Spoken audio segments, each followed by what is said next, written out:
is happening, fellow fantasy GMs? I am JJ Wang. He is the bearded one, DJ Dub. And with our powers combined, we are the Fantasy Couriers. Okay, this is officially the worst week of football every year.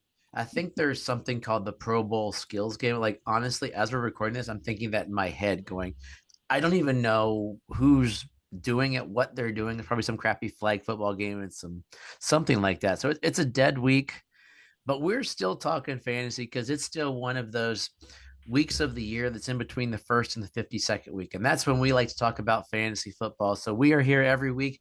If you listen to us during the season, keep coming back for the off season. We are still in our like wrapping up of the week. And this week sort of helps us segue into the off season because there is honestly no off season. We've wrapped up who had a great year, who were our busts. Now this week we're dumping some guys, and we're going to then move into going to JJ Wang's wheelhouse and talk about college football players. But this week, as we'll do probably every now and then for the next little while, we have some champions coming to join us this week. Oh, before we get our champ, what's up, JJ Wang? How you doing? I'm doing all right. I'm hanging in there. Speaking of the Pro Bowl, I mean, you can't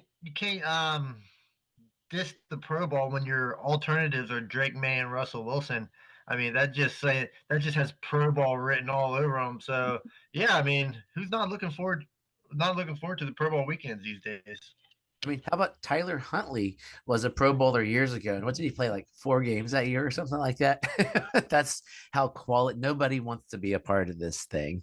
But this week we have the champion of the Fantasy Couriers Outrageous League, a charity league where we raised money for the Ronald McDonald House. And basically, what you win from this league is to say you were the champ and you get a spot on the Fantasy Couriers. So this week we have our champion, KAPT Chad. Welcome to the show, Chad. What's going on, guys? Thanks for having me on. It's a absolute pleasure not only to be on the podcast, but to say I won, to take it back to where my capped name comes from, back to the Kickers Are People 2 league.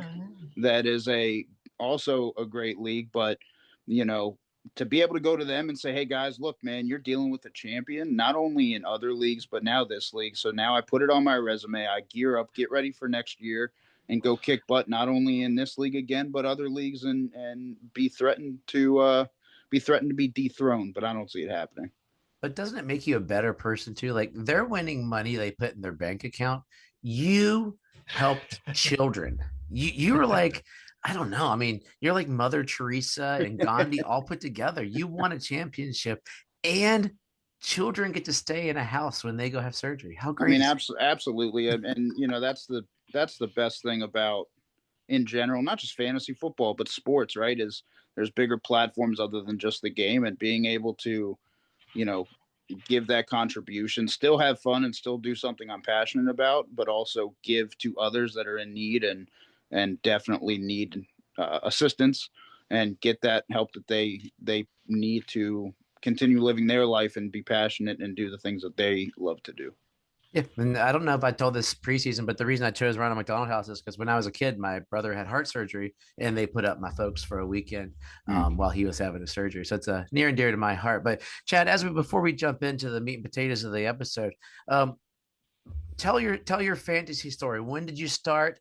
How many leagues are you in? How are the championships looking over the years? And any other fans and who was your favorite or best fantasy player of all time? So I graduated high school 2013, not to age myself. So 2014 is when I got into it. Man.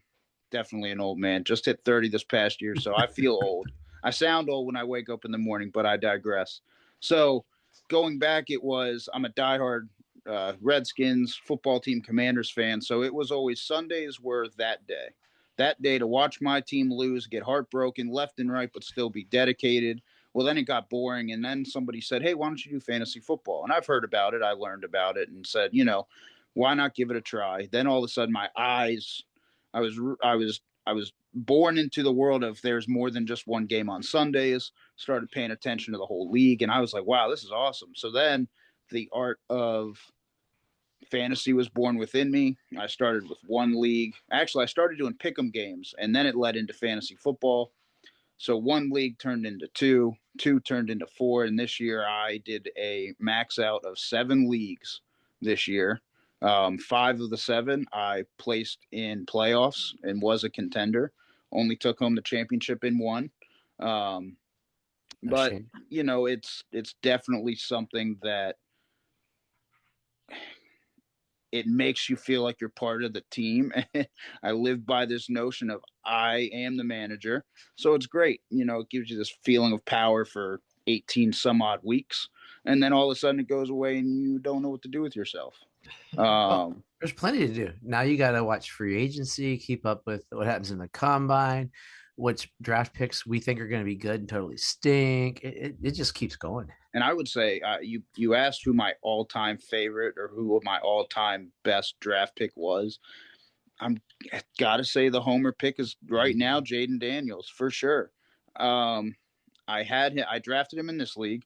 It was a very risky thing for me to do coming on the turn, especially with the number 1 pick. I took Patrick Mahomes. And my philosophy was to think quarterback, but then coming all the way back, I figured if I don't get another quarterback, I'm going to be donezo. So there's 3 quarterbacks, everybody. Exactly. The idea of having a dual threat on both quarterback slots was there. So once I took him in this league and he started putting up numbers, I was like, man, I got to go get him. And I'll tell you what, in some leagues, one of my in the keeper dynasty league I'm in, I mortgaged the future to get him and it paid off for now. We'll see. But yeah, I mean, he's just, to me, he's as of right now my all-time. Nice. You know, my last child was born in 2013, but I digress. So yeah, Jaden Daniels has been we were talking about him a few weeks ago. We have some love for Jaden Daniels, and the good news is the coach of the Washington football team did not wreck his knees at the end of the year. So at least you're making it farther than your last decent quarterback. Praise the Lord on that one. There was definitely some scared thoughts though when he got bent over backwards, and I think the Atlanta game, I was like, this is par for the course. We got our guy and it's over. But I think I told you last week, we figured out that the cool thing about Jaden Daniels is he's actually taller and I think weighs more than Lamar Jackson, which we never by 5 pounds. Yeah, he weighs more, which it doesn't look like it, but it's an odd stat. He looks kind of like JJ Wang, basically. You're about his height, aren't you? You're about that. You're about 6'1", 6'2", aren't you? He's 6'4", 3". I'm 5'10", 5'11". 5'10"? Man, everybody seems 6 foot tall to me. I thought you were 6. So anyway, if I was 6 feet tall, I would definitely tell you I'm 6 feet tall. But I have not once in my life measured at 6 feet. So if I stand on my tippy toes, I get there. But I would like to have his 40 dash time that he has, and I think I'd be all right. You put a roller on my head and I'm 6 foot tall. That's and a little more. I still need more. Darn it.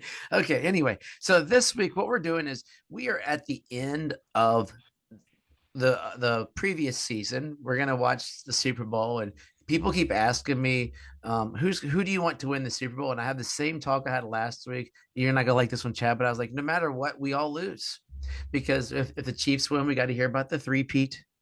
If the Eagles win, Philadelphia wins something. I really don't dislike any players on either team, but I just don't want those two things to happen. So it's a question for both of you. Who do you think's going to win? And is that the same team that if you had to pick a team, you would choose to win? Go ahead, Chad. You're fine. So it's kind of a double-edged sword, like you said. We're witnessing history, but you don't want to see that team do it. Any other team I feel like would be cool to see. And then you got the Philly fan base who really rubs me the wrong way. I mean, I am not going to lie to you. I was a Jalen Hurts fan when he got pushed out of Alabama, and then he went to Oklahoma, and I thought I think his demeanor's great. I'm not against him at all. Do I think that they utilize him in ways that are robbing of his talents? Yes. I mean, the tush push, when you look at it, 18 touchdowns or something crazy like it's an illegitimate number because it's off the 1 yard line. So touchdown. Yeah. So, I mean, I feel, part of me wants to go with Philly, part of me wants to go and witness history, kind of like we did with Brady. I hate to say it, Brady was Come cocky on. and arrogant. Jacques, are you hearing this? Jacques, are you hearing this? Pastor Jacques is pastor. But So you know what? I might turn it off. I might turn in for halftime. I might watch the Puppy Bowl on repeat this year just because that might be more fun to watch. Who knows? I don't think it's going to be a high scoring game. Really? I don't think that the Eagles are going to be able to pick apart that defense. So my gut says the Chiefs win on a low scoring affair. Go somewhere around like 16-18. And we'll see where that goes. But if Philly wins, I also won't be upset, but I don't want us to be getting the envelope pushed in the division for somebody having 2 Super Bowls when we only have 3. Only have 3. Yeah, I can kind of agree with you on that. I'm really not a fan of neither team, honestly. I really don't like Patrick Mahomes at all. Don't like the Chiefs. Not really too many people in the Chiefs that I even really like. Not really as far as fantasy goes. I really don't have anybody on that team, so it's not really a reason for me to like them. Plus, I mean, they're kind of like turning into the Patriots, where everybody hated the Patriots. Now everybody's turning against the Chiefs. When just a few years ago, everybody loved the Chiefs. I mean, hey, we love the Chiefs. You know, the Chiefs can do no wrong. We love them so much. And here we are 2 years later, and now, hey, we hate the Chiefs. They get all the calls. But yeah, I'm not a fan of the Chiefs. Not really a fan of the Eagles either. Growing up a Cowboys fan, so I've always hated the Eagles. Of course, my brother-in-law. Oh, no. I wasn't going to say it. Don't worry. I'm not currently a Cowboys fan at the moment, so we're good. My brother-in-law, Rich, he's a big Eagles fan, so whenever the Eagles win, I'm going to have to hear him say we got the greatest team ever. Forever. No, I wish they both could lose. It'd be the first time in history I wish we could have 2 losers in the Super Bowl, but obviously that's not going to happen. Most likely, I probably think the Chiefs would win, and if I had to say I wanted somebody to win, it would probably be the Eagles. That just goes for my distaste for the Chiefs currently at the moment. But yeah, I probably won't even make it to halftime. I'll probably end up falling asleep. I won't even see the second half. Pretty much like the Royal Rumble last night.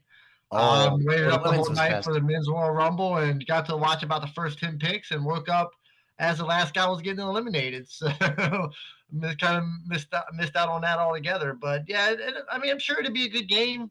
I mean, probably 2 of the best teams in the NFL, so I'm sure it'd be a good game. Just not really a game I'm excited to see. So 3 notes there. One, I think I agree with both of you, but for different reasons. I like Hurts, and I want to see a running back because everybody's saying the dead running backs. I mean, Saquon is why this team is over the hump. So I'd love to see Saquon. I don't want to see him win because I like being able to know that the best running back in Super Bowl history is Timmy Smith. So of the Washington Commanders. Washington Redskins. Washington football team. That team in DC. No, but Timmy Smith's always my good trivia. I have a good friend based upon the fact that I knew that information. But I'd love to see a running back be the reason for a Super Bowl. Part 2, JJ Wang, don't worry, the men's rumble was kind of boring. The women's rumble, they stole the show. Stole the show. I'm in absolute disagreement. I thought the women's Royal Rumble was absolutely dreadful. Oh, so much better. I thought it was lackadaisical. It was just mess up after mess up after mess up. But yeah, I had a hard time watching the women's. I pulled through it, but the whole time I was like, man, I could be doing something else right now. But I managed to watch. But I was not a fan of the women's Royal Rumble at all. And maybe we'll wake up from the Super Bowl to an insane trade that happened overnight, kind of like Luka going to the Lakers. Oh, that's true. I thought that was spam.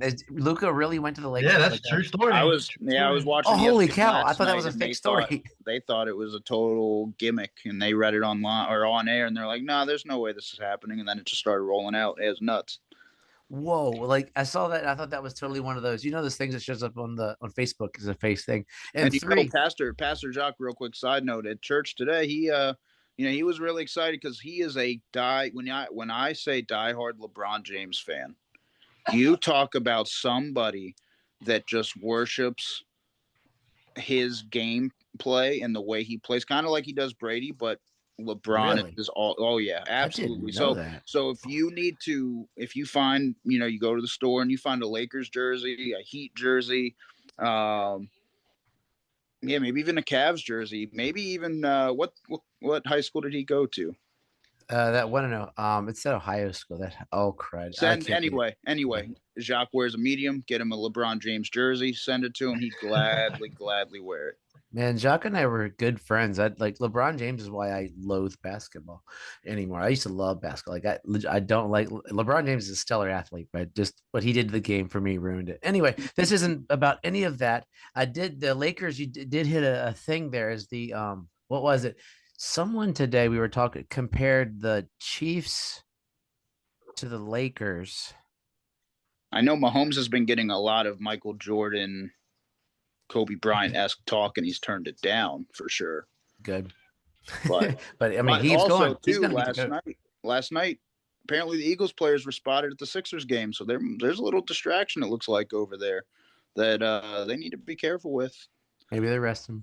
So this week we're doing something that you should do every week if you play Dynasty, which if you don't play Dynasty, I don't know what's wrong with you, because that literally changes the fantasy game if you love football. If you don't love football year round, don't touch Dynasty. If you love football, there is no moment that you are not involved in Dynasty football, because you can be trading right now. Some of my leagues are filled with trade blocks. People are talking. I was in talks with a guy.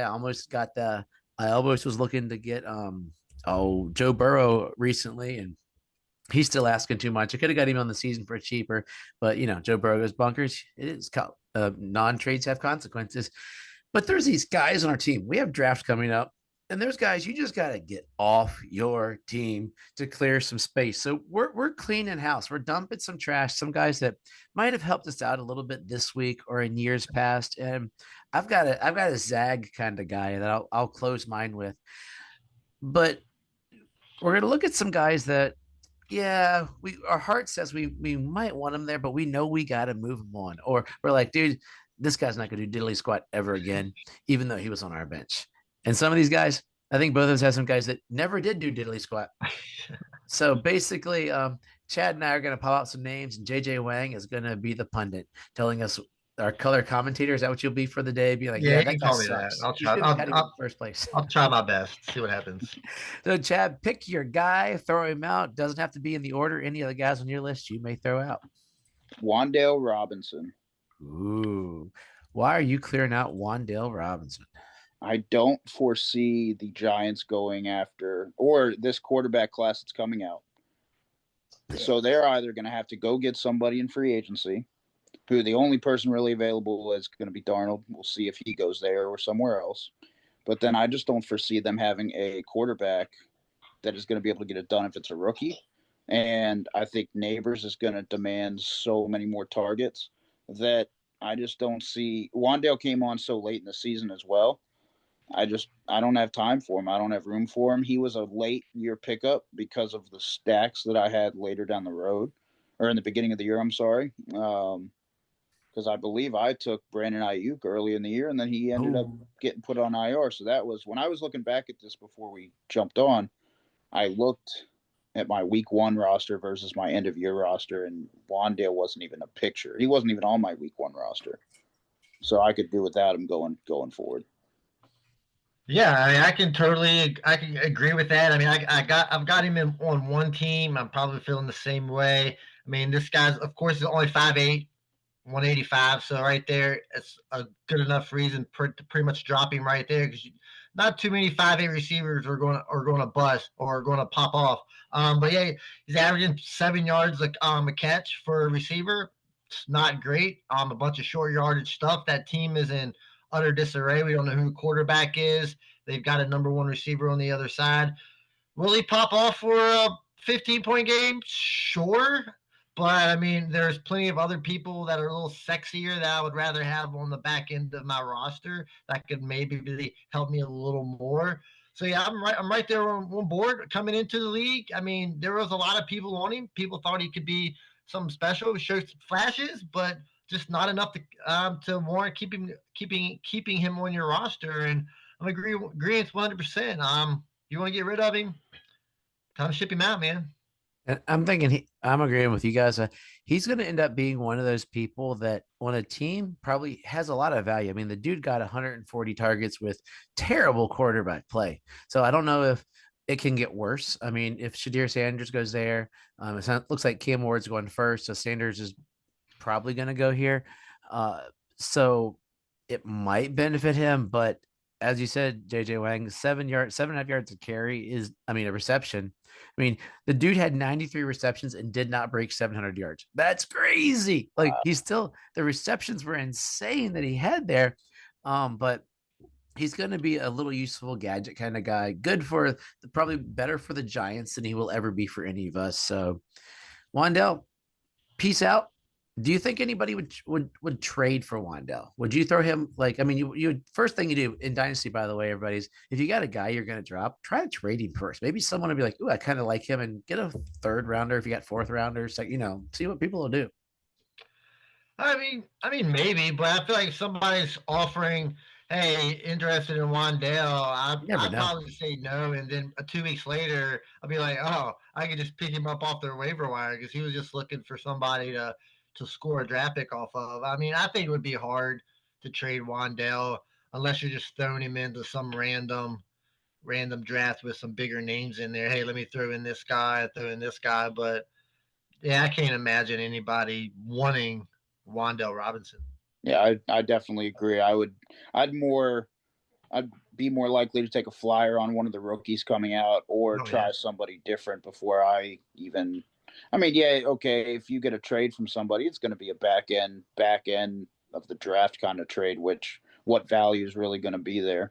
So no, I don't foresee it happening. JJ Wang cat. What does your cat think? His cat, JJ Wang's cat, just came across the screen. he's not happy with the Wandale bashing. Yeah, he doesn't. He might be a Wandale fan. So I'm gonna go with one of my favorite players who's terrible. I just like him because I like eating bananas upside down. And I don't like mayonnaise in my coffee because it was pretty terrible. I tried it. It tasted like hot mayonnaise. But it's great that he now has a lifetime promotional deal with was it Hellman's? Is that who got him? And that's like he literally got. You see the commercial from doing the yoga with it. And that's Will Levis. Will Levis, when he came into the league, I joked about loving Will Levis. I didn't expect a ton out of him, and then he became the starter. And then he had a couple good games, and then he was terrible. Like this year, he had 4 games over 200 yards, which is not good for a quarterback. Only 25% of his games did he crack 200 yards. Hence the reason they're probably going to be drafting Cam Ward. They got first pick, right? I think I'm not crazy. I think so. And so Will Levis, the reason I'm cutting him, I mean, 2 quarterbacks, you're probably going to let him set. You'll decide what happens to him because I don't know if they keep him. I think it's one of those things where you get the young guy and you got another young guy. You almost have to cut bait there because he's a second round pick. His contract he's got 3 years, so he might still have a contract, but you might cut him and eat it just to get him out of town. So he might get a second opportunity. So maybe he is a possible to a point buy low, maybe. So he's got a 4-year contract. This is his 3rd year. No, he's going to be a Texan, Titan unless someone trades for him. He's got a dead cap hit of $4 million, but he only makes $1 million. So someone might trade for him because they'll put him out there for like a 5th round pick. So, but I just don't see Levis playing this year. So you go from a starting quarterback to cuttable. I mean, unless you draft Cam Ward and you want insurance, is there any reason you would keep Will Levis or that I know you hate him, JJ Wang, but is he a guy that if you have some dead weight on the end of your roster, you would stash him in a 2 quarterback league? Probably not. I mean, I think he's a terrible quarterback. I don't think he's starter worthy. I mean, he was battling Mason Rudolph, and when you're battling Mason Rudolph for a starting position, you're not a good quarterback. And honestly, if I was the Titans, I would keep Mason Rudolph and try to get rid of and lose Will Levis because I think they are. Yeah, I think Rudolph is a better, number 2 quarterback. Of course, he's a veteran. He kind of knows how to play the game. Will Levis is terrible. He hasn't been good since I think his very first game of his career when he exploded. And everybody thought, hey, man, we have something here, but we have absolutely nothing here, and I don't ever really see him being a starter. And if he does happened to find his way back into a starting gig somewhere, I feel sorry for that team because they are going to suck something bad. But yeah, I mean, Will Levis is at the bottom, one of the bottom quarterbacks on the list. So if I don't have any issues dropping this guy whatsoever. Like I said, I can't see him being a starter. And if you got a quarterback on your team that there's really no chance for him being a starter, why is he even on your team? Due quarterback desperation. Well, he's not even going to start. Well, let's say you never know. There are some guys playing. Did you have Mason Rudolph on your?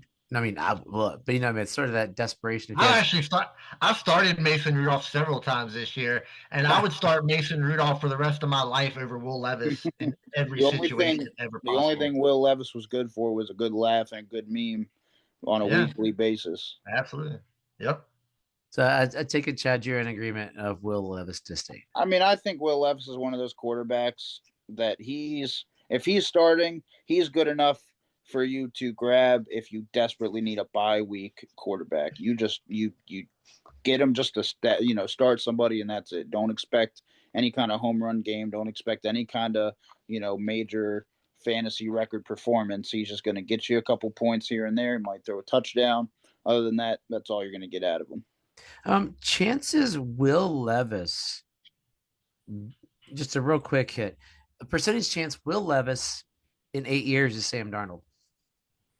0. The same chance I have of probably winning the lottery. So 0.00007. I mean, I'll give him 10% chance because I hated Sam Darnold. And that dude almost he had the second best record in the NFC. So what can you do? Okay, next guy. Throw him out there since I'm the only person who will. I love you, bro. See you later. Next guy, Chad. Who you got?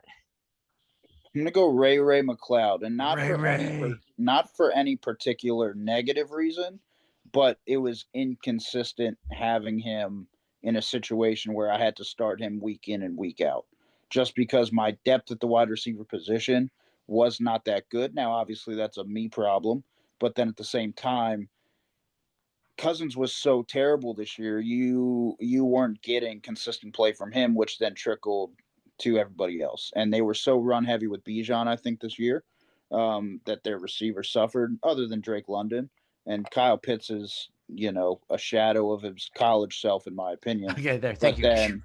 But then having their number 2, I believe, just didn't even pan out. Except again, inconsistency. He had a couple games where he blew up.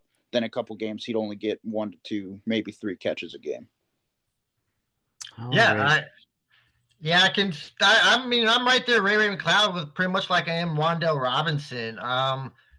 Ray McLeod's 5'9", Wan'Dale was 5'8", so they're both those shorter receivers. And we was ragging on Wan'Dale Robinson. Ray McLeod a little better yard. I mean, average 11 yards per catch. No, I'm not fantastic with the 1 touchdown. But yeah, I mean, there's just not a whole lot there as far as ceiling goes for you to warrant Ray McLeod on your roster, because you're never going to. I mean, honestly, are you ever going to start him? And like, when would you feel comfortable start him? There'd have to be a lot of injuries, a lot of buys. That offense has to be very, very high powered, because I mean, you're probably looking at what the 3rd, 4th option. So we don't know really how that offense is going to be, how it's going to play out going into next year. But especially with Michael Penix back.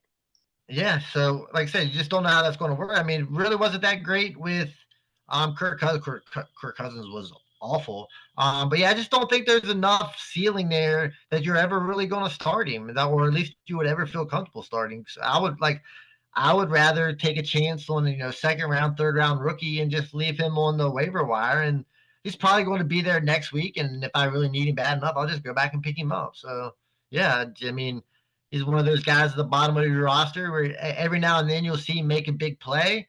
And you're like, hey, maybe I can have that guy on my team. But you get him on your team, I don't think you're ever confident enough to start him. Yeah, that 1 touchdown is always a problem too. But yeah, Ray McLeod with Penix had a 19, 13, and 66-yard game. So that's how he closed it out there with him in the regular season there. Yeah, Ray is good comp there. He is Wan'Dale Robinson in Atlanta. He's the Yeah, he's probably, you got you got London, then you got the kid out of Chicago. Mooney. Mooney? Mooney, and then Bijan, and then that's Ray McLeod. But yeah, totally waiver wire fodder. Say you have a keeper league where you got to keep X amount of players, and your team's terrible, and the last two guys are Ray McLeod and Wandell Robinson. Which guy you got to keep one? You can't dump them both. Which one of those two would you feel more comfortable keeping?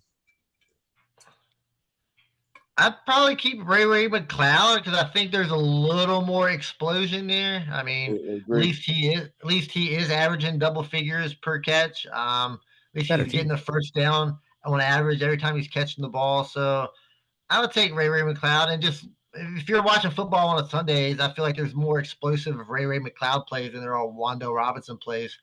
So I'd probably keep Ray McLeod.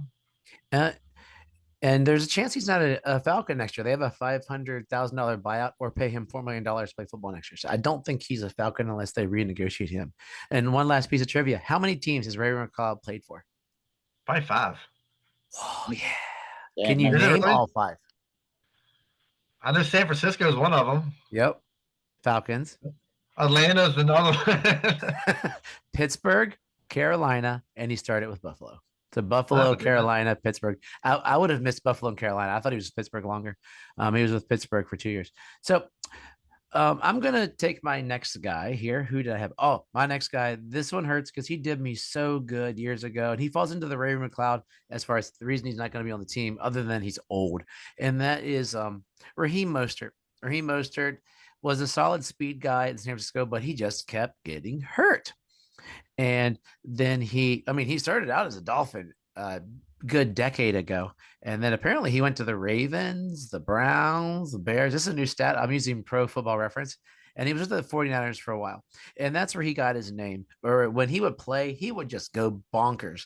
But then he would get hurt. He came to Miami a few years ago and murdered it. Just kept scoring touchdowns. He had the best year of his NFL career with 1,000 yards and 18 touchdowns a year and a half ago. This year, the dude didn't show up. He basically lost his job to HN, and then almost Jalen Wright got more clout there, more totes there. And it looked like sometimes even they thought about playing Jeff Wilson instead. So he's in the final. He's got 1 or 2 years left in his contract. I have too many screens pulled up, but it's $1 million buyout is what I saw he had for this year. So I'm pretty sure or $1 million dead cap. I'm pretty sure he is a 100% cut candidate unless they want to pay him a 33-year-old guy $3 million to get 286 yards. But I think it's time, and I have him on a team that if I need to, fire you. Chad, what do you think? I think you're par for the course on that one. I think he's aged a little bit. I know he's got some injury history, and he's probably one of those backs that he got utilized so much and so often that the juice isn't really worth the squeeze anymore, and especially going forward the way teams now like to have and carry more than just one solid workhorse running back. And this draft coming up is going to be so running back deep that he might lose his job other places to rookies that are just as good and 2-3 year guys that now are just getting their legs underneath them and going to get schemed to ways that he just might not see the ball or the production as much. He'd have to go to he again is one of those guys that he falls to a team or a roster that they have the injury bug hit, and he's the most reliable backup that somebody can get. So I'm with you. I would kiss him goodbye, and especially with low productivity. Yeah, I mean, if you're on a team where Raheem Mostert is your most reliable running back, you're in quite the trouble. But yeah, he's a 33-year-old running back. So that right there is enough to say he doesn't need to be on a roster.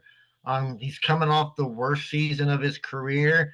I mean, he's always averaged almost 5 yards a carry for his career, and this year it dipped down to 3.2 on that offense. Now, offense was supposed to be good, but obviously it really wasn't.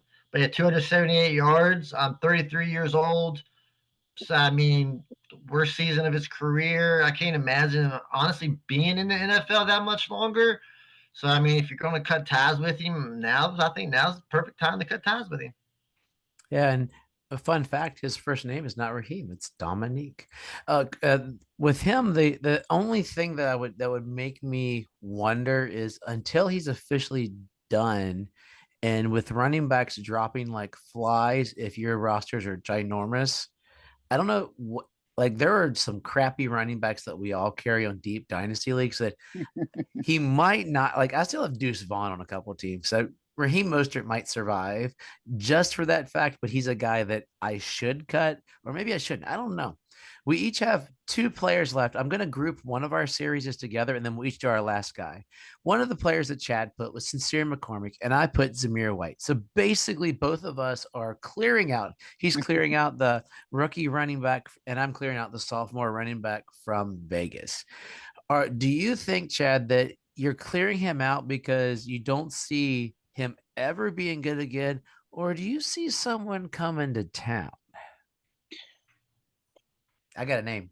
A little bit of both. I mean, it depends on someone might be coming to town, and it's not Santa Claus, but there's a possibility that Genty gets into that mix. Possibly. Is it possible that even Zamir White? I think Zamir White's good. I think Zamir White can. I think he's toast. To Because I'm on the other side. I think he could be the starter, but I mean, in all honesty, my Sincere McCormick pickup was nothing but a gap fill. So I just have no emotional ties to him. I don't really, if he were to go be good for a couple weeks somewhere, I wouldn't miss him. So I think though that whole Vegas team is going to be a rebuild process here in the next year or two. So any value picking from that team really just to me doesn't warrant keeping anybody going forward either. Yeah, I agree. I'd probably go ahead and drop McCormick. He had those 2 games, middle part of the season where he was getting some run. He looked okay, but then he got injured after that, and then he pretty much disappeared. So yeah, I don't have any issues any issues with that. He never did much before that. So if he's on your team, you never really got anything out of him anyway, so you're really not losing much. And Zamir White, we all know my feelings for Zamir White. I love the guy coming in. I still don't know if I'd drop him yet. I think he's probably, I don't know if he's worth keeping on, but he's still a young running back who's just came off the season where he was the starter. He was terrible at it. But I think Zamir White, you can hold on to it for a little bit longer. But I mean, I can see if you wanted to drop him, I completely understand. But out of those two, I'd probably keep White on my roster just to see how things shake out in the backfield. Yeah, I can see that. Like, I think both guys I'm holding on to from what I figured out talking out loud about the running backs is it's hard to drop a running back. But I think that the feeling that I'm not thinking Genty. I'm thinking I've heard maybe Najee Harris comes to town. They like to throw around money. Najee's a free agent. They can drop Zamir White. I was looking at his contract. They lose 185,000 in dead cap if they cut Zamir White, who has produced nothing. Bring in Najee. I mean, unless I would keep Zamir White, I'd keep both those guys to back him because they both played okay enough. But I think if you need to for fantasy, they're poo poo. But Najee's my thought because wouldn't Najee look? Doesn't that seem like the uniform Najee Harris should wear? Because all they do is pound him in Pittsburgh, and he won't score any touchdowns. Yeah, I mean he's one of those classic backs where you feel like you watch him run all over the place, but he doesn't do anything all game. I'm not crazy about Najee at all. I think if he went there, cool. But again, do I think he would go there and basically run his career literally into the ground because they're not going to perform in any kind of way. He's not going to give the spark that they need, and I personally think he's a little slow for. Just in general, because he never gets going. So I don't think his production's there. Yeah, I agree. I'm not a huge fan. Like I said, I was a bigger fan of Najee coming into the season, but I don't know, like just no excitement there. I like my running backs to have a little bit of a ceiling. I just don't really think there's a ceiling for. I think for Najee, I think his ceiling is about as high as the floor, and that's not really a running back that you want. Okay. Well, you got one guy. I got one guy. Your guy, I would never have had on my team. So we're gonna approach your guy from a super flex mode. To be honest with you, I don't even remember who I put. I don't have. Well, we can skip him too. It's Drew Lock. I don't even know if we have him on our team. Yeah, Drew Lock. No, I mean Drew Lock was again nothing but a gap fill and kind of. I know I made a trade to a certain individual who loves to get trade happy.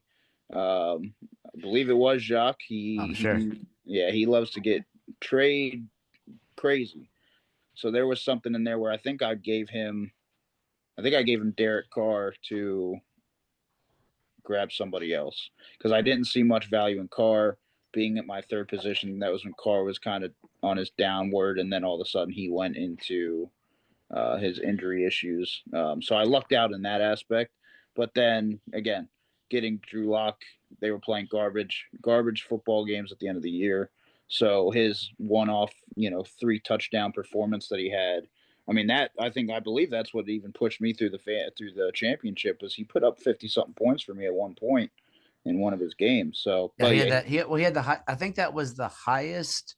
Was it the highest quarterback fantasy game?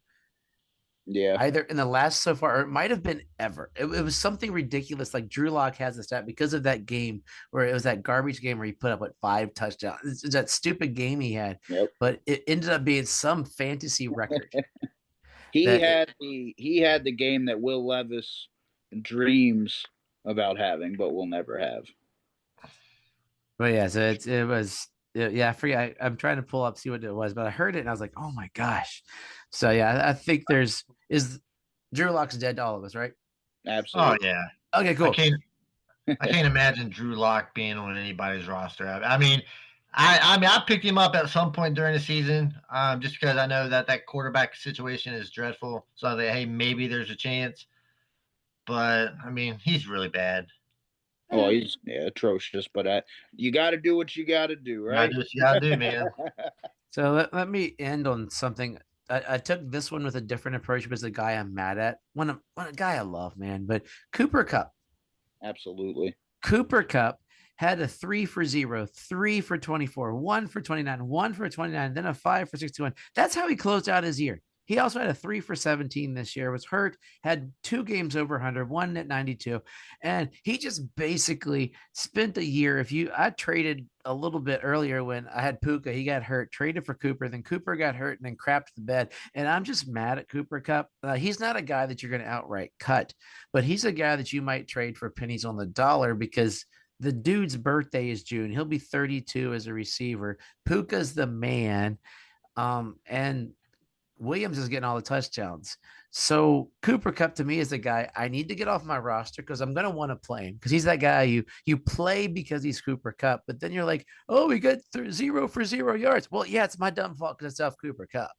I've got a guy offer me a pick for Cooper Kupp that's way below Cooper Kupp value, but that's where I am. I'm like, trade away Cooper Kupp.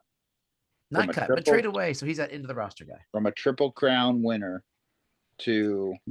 Did he even crack the top 15 in receiving, top 20? I don't think so. He had 700. He might. Let's see. I can find out while you all talk about fantasy and in the league. I don't think he was. He was wide receiver. He was wide receiver 38 in PPR. So. Wow. Yeah, that's nuts. That's a fall off that needs to be studied. Yeah, I mean, like I say, he's an older gentleman, 32 years old. I mean, I think Cooper Kupp's career has been a surprise, honestly. I never thought he'd be nearly what he was. But yeah, this is a bad season. His last 2 seasons have been really bad. So I mean, if you could trade him for something, sure. I'm sure there's probably a fan out there somewhere that would maybe think that he's got a little bit left. So you're not going to be getting a lot for him. So, I mean, honestly, at that point, I'd probably rather keep him on my team than probably trade him away for really nothing. But, yeah, I mean, like, so if you want to get rid, I got no issues because I can't see him getting really any better from here. Yeah, he reminds me a lot of an Adam Thielen type. Oh, I love some Adam Thielen. He totally was the man at one point. Now he's not, but he's still valuable enough that if you trade him, are you going to get that much in return, or is it a better risk to keep him around in case Puka goes down? Or, Puka did go down. He crapped the bed, though. Yeah, I mean, that's the problem. But is that a systematic thing? Is that a Matthew Stafford thing? Well, Matthew Stafford's still there, and he's still in the system. So it's a fun fact. Cooper Kupp, 49th receiving yards in the NFL this year. Right in front of him, Quentin Johnston, extraordinary receiver. Right behind him by 3 yards, Tucker Kraft, tight end. Receivers with more receiving yards than Cooper Kupp. You'll love this one, JJ Wang. Waddle, Bateman, Downs, Shakir, Alec Pierce had almost 100 more yards than him. We're looking at who's any more garbage guys up here. I mean, Juwan Jennings had a good year. Darnell Mooney has more yards than Cooper Kupp this year. So, yeah, Cooper Kupp is the 49th receiver in the NFL. But those games, I think it's you trade him because you don't want to be tempted to play is where I fell apart with that. So that's where I went with that. So, Chad, JJ Wang always closes out with wisdom. He's going to have some wisdom for us. You have any parting words for us? Any shout outs? Anything you want to share for the good of the people? No, just again, a big thank you guys, and JJ, I don't know if you're local to the area. But, I just want to give some condolences too in light of the situation that happened recently in the DMV area with the plane crash that happened. Maybe if there's a way that maybe next year, I know you said you kind of pick foundations, but maybe, self-anoint myself to possibly say, hey, why don't we, as going forward next year, we put our money towards, giving back to the families that lost something, or, giving back to those in need of certain situations, kind of like this. So just prayers to that, and hopefully those families can learn to go forward and have some healing. But just definitely thankful. Thank you for the opportunity to join the league. I appreciate being able to donate and give to those in need at the Ronald McDonald House. And just God bless, and let's do it again next year. Absolutely. JJ Wang, so yeah, I'll finish it out. Of course, we're going with the bottom of the roster guys. Like the bottom of the roster guys are meant to be in and out. These aren't guys that are locked onto your team. So don't be afraid, last 5 or 6 guys to drop them and add somebody else, because those guys are probably never going to play on your roster. So, I mean, if you could drop them, maybe pick somebody up off the waiver wire that might get a start, that one start is probably going to be more than any of those starts, your guys on the bottom roster get. So, yeah, don't fall in love with these guys. You can like them, but just don't fall in love with them to where you can't get rid of them. I mean, I'm not going to lie. There's a couple of guys I have a hard time getting rid of. But yeah, just churn through these guys. I mean, if you churn through them enough, you're eventually going to find a diamond in the rough. So as always, trust your stuff and trust the process.